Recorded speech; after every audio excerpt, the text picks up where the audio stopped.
Patuloy na tingnan ang ating mga sarili. Dala-dala ko ba ang Espiritu Santo? Ako ba ay nakakapagdala ng kapayapaan dito sa mundong ito?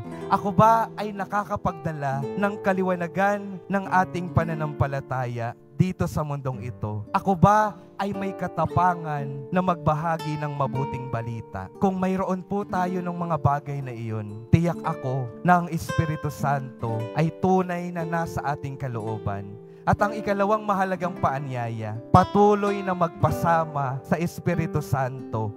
Patuloy na maging bukas sa paggagabay ng Espiritu Santo upang tayo ay tunay na maging saksi ng ating pananampalataya, maging saksi ng ating Panginoon dito sa mundong ito. Kaya mga minamahal kong mga kapatid, sa pagpapatuloy ng ating pagdiriwang, ang ating hilingin sa ating Panginoon, Panginoong Jesus Nazareno, patuloy mo po kaming tulungan na maging bukas sa Espiritu Santo at sa mga biyaya ng Espiritu Santo upang patuloy naming maibahagi ang liwanag ng aming pananampalataya at kapayapaan na nais mong ibigay sa amin ngayon at magpasawalang hanggan.